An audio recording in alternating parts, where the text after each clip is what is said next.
Pilipinas, totoo ang Biblia. May nagpapadyang peligro.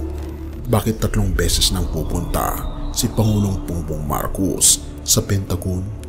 Siya lang ang tanging presidente ng Pilipinas na nakagawa nito. Ang tanong, may nahihinog bang giyera? Pilipinas, humanda na sa babala ng banal na kasulatan. Ang Biblia, Mateo 24, ang palatandaan ng katapusan ng panahon.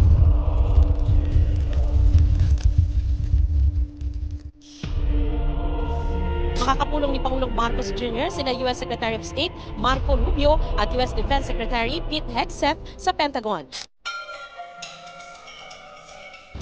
Bago natin ipagpatuloy kaibigan, siya nga pala ang Great Controversy na isa sa mga pinaka-kontrobersyal na libro dahil tumutukoy ito sa mga propesiya sa libro ng Daniel at Revelation na nagaganap na sa panahon natin ngayon bago ang pagdating ng ating Panginoong Diyos ay pinamimigay na namin ng libre sa pamamagitan ng PDF. At ito ay nasa limited lamang na panahon, kaya i-click mo sa description sa baba upang ma-avail mo kaibigan ang napaka-importanteng libro nito na magbubukas sa iyo sa mas maliwanag ng hinaharap. Purihin ang ating Panginoong Diyos at tayo magpatuloy. Isang babala mula sa banal na kasulatan sa Mateo 24 ang sinabi ng ating Panginoong Yesus. Magkakaroon ng digmaan, balita ng digmaan, kaguluhan sa mga bansa. Ngunit bakit tila ito ay unti-unting nagkakatotoo? Bakit 3 beses nang bumibisita si Pangulong Ferdinand Bongbong Marcos Jr. sa Pentagon, ang pinakasensitibong tanggapan ng militar sa buong mundo?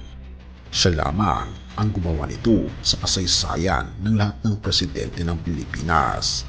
Siya ang kauna-unahang presidente ng Pilipinas na paulit-ulit na tumapak sa Pentagon. Ang una ay noong Mayo 3, 2023, pangalawa ay sa Abril 2024 at ngayon muli siyang bumalik ngayong Hulyo 2025. Hindi ba't nakapagtataka ano ba ang tunay na layunin sa likod ng lihim ng pagpupulong?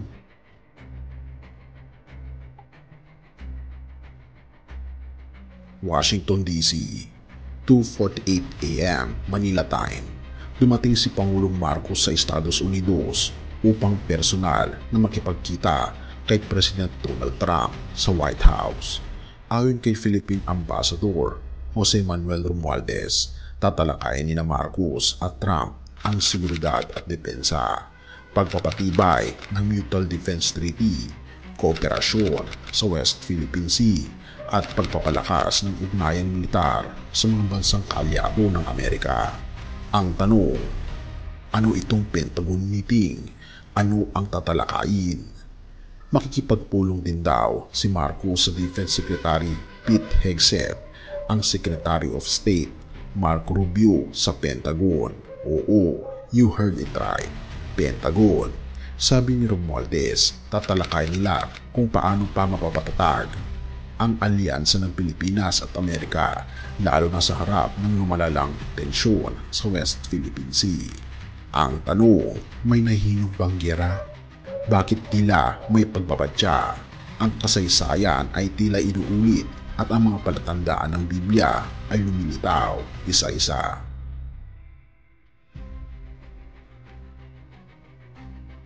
Bukod sa seguridad, may pulong din si Marcos sa mga pinuno ng semiconductor industry at mga dayuhang negosyante.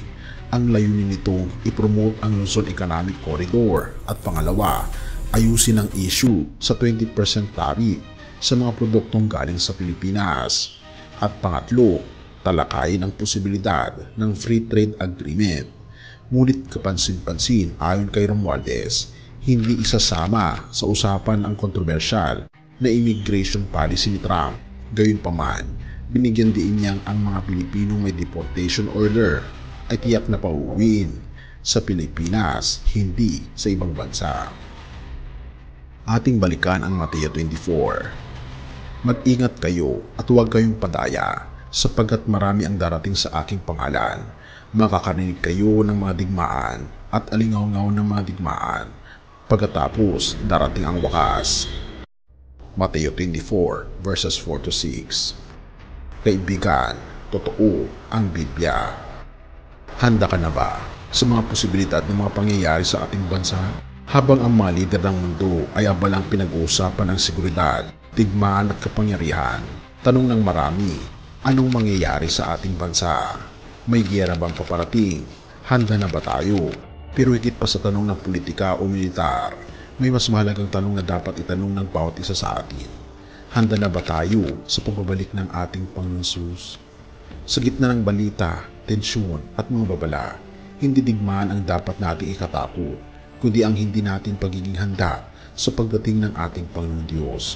Mateo 24 verse 44. Kaya't kayo rin ay maging handa, sapagkat paririto ang anak ng tao sa oras na hindi ninyo inaasahan. Sa Mateo 24, tinukoy ng ating Panginoon Jesus ang mga palatandaan ng kanyang muling pagbabalik: lindol, gutom, digmaan, pagkalat ng kasamaan, at mga huwad na tagapagturo. Tila bang nangyayari na ang lahat ng ito sa ating panahon?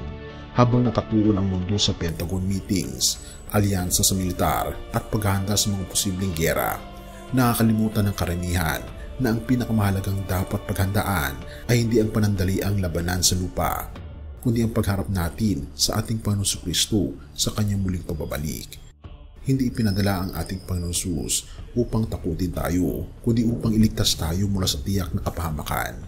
Siya ang ating tunay na kapayapaan sa gitna ng kaguluhan. Kaya ang tanong, kaibigan, handa na ba tayo?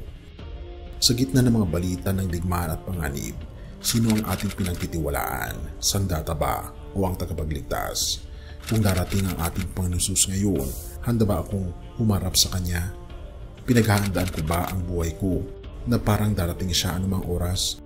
Kaibigan, mamuhay tayo ng may kabanalan, pag-ibig at pananabik sa Kanyang pagdating. Maglaan ng oras araw-araw para manalangin at magbasa ng Kanyang banal na kasulatan. Humingi ng kapatawaran sa ating Panginoon Diyos at isuko ang ating buhay sa Kanya. Ibahagi ang Ebanghelyo. Ay kinakailangang marinig ang babala at dakilang pag-asa ng ating Panginoon Diyos. Purihin ang ating Panginoon Diyos at tayo manalangin. Ama naming Diyos na makapangyarihan sa lahat, sa gitna ng kaguluhan at mga balita ng digmaan, Ikaw ang aming kapayapaan. Turuan niyo po kaming maging handa, hindi lamang sa mga panlabas na panganib, kundi sa iyong muling pagbabalik. Linisin niyo po ang aming puso, palalimin niyo po ang aming pananampalataya, at gamitin niyo po kami upang maibahagi ang iyong pag-ibig sa iba. Pinupuri po namin kayo at pinapasalamatan, o aming Panginoon Diyos, sa inyo pong kabutihan sa amin, at patnubayan niyo po kami, at patubayan po ang aming bansa, ang lahat ng mga tao sa buong mundo, at tulungan niyo po kami maging handa sa inyo pong muling pagparito.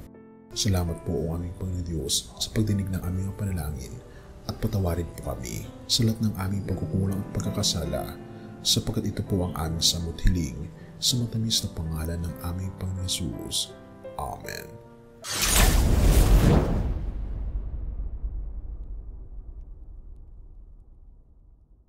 Siyang aking patnubay, siyang aking gabay, siya ang